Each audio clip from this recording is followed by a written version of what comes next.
Your phone is not a survival tool, it's a liability with a battery. Everything you depend on for navigation, fire, water, and distance tracking dies when the grid does. But here's what nobody talks about. The military solved every one of those problems decades ago. Field tested, manual, no tech. Then they stopped teaching them. Not because the skills failed, because GPS got cheaper than training. These 7 techniques came straight from Army field manuals and land navigation courses that got gutted after 2000. 0 batteries, 0 signal, 0 resupply. By the end of this video, you'll own all 7. Most people will scroll past this. You won't. Skill 1. Celestial navigation using the star offset method. Through the 1970s, every enlisted soldier learned to find true north using Polaris, not as a party trick. As a coordinate verification system, you could confirm your heading on any clear night, anywhere in the northern hemisphere, with 0 equipment. GPS dependency killed it. By the early 2000s, it was gone from basic training entirely. Here's why that matters. Polaris sits within 1 degree of true north. 1 degree. That's tighter than most consumer compasses out of the box. But the real technique goes further. You use angular offset from constellation positions to determine not just north, but your approximate heading in any direction. Cassiopeia, Ursa Major. The positions shift predictably through the night. You learn the rotation. You own a 360-degree heading reference that never needs batteries and never loses signal. Now, here's the civilian mistake.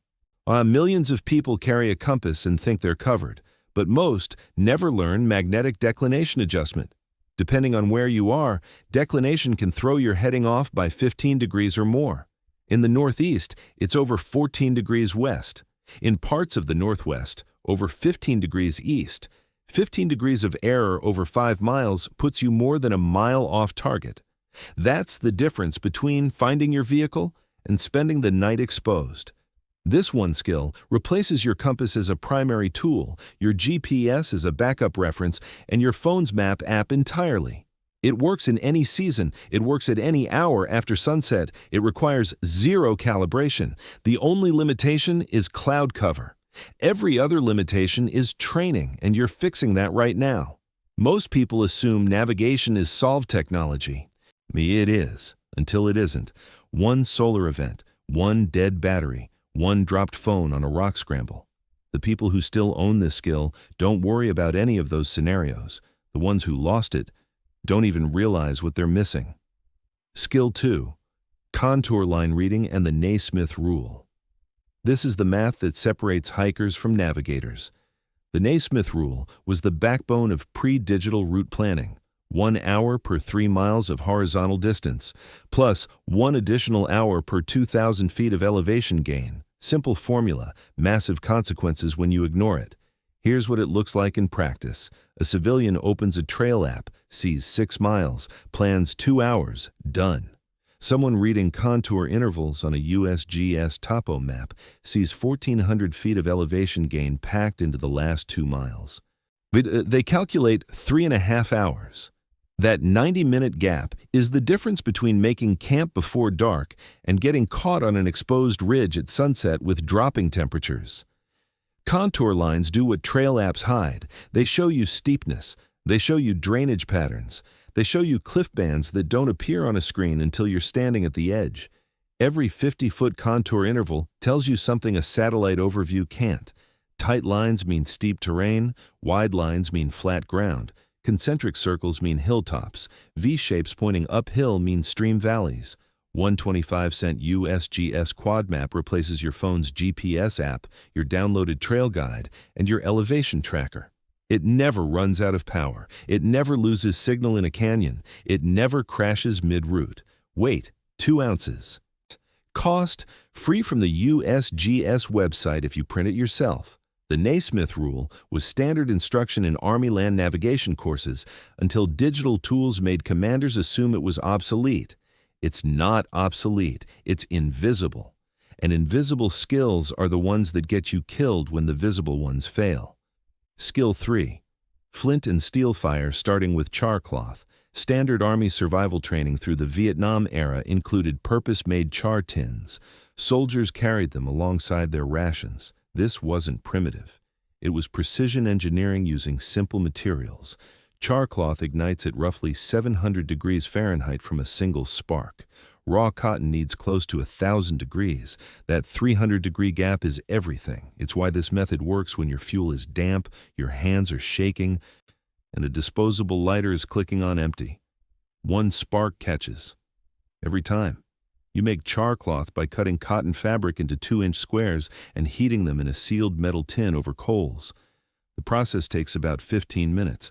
The result is a material so sensitive to ignition that a single strike from a carbon steel striker lights it instantly.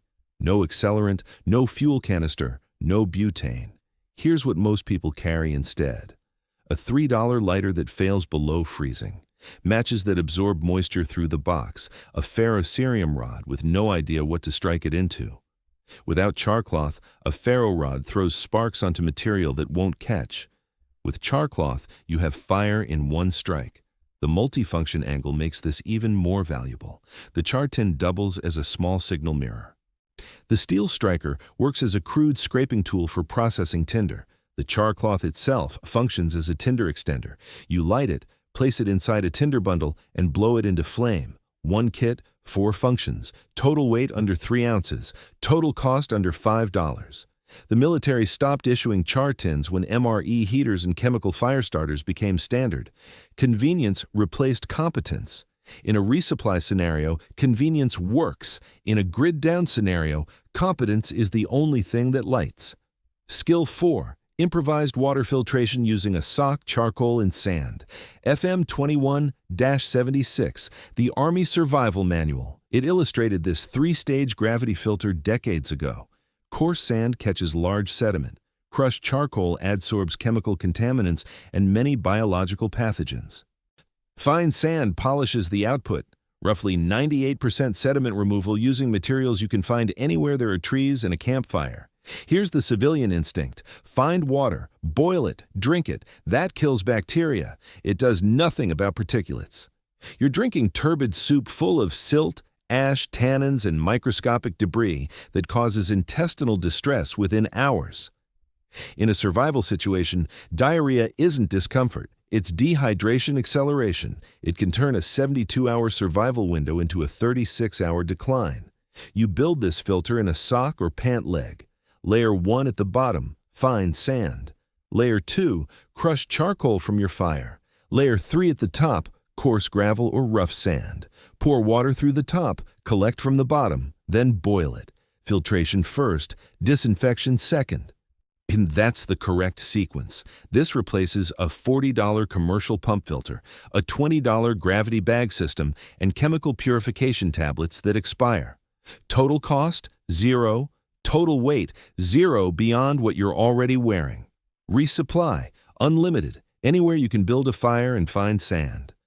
Most people don't filter because they don't know the difference between disinfection and filtration. The military taught both. Then it stopped. The manual still exists, the training doesn't. You now own the training. Skill 5. This is the one.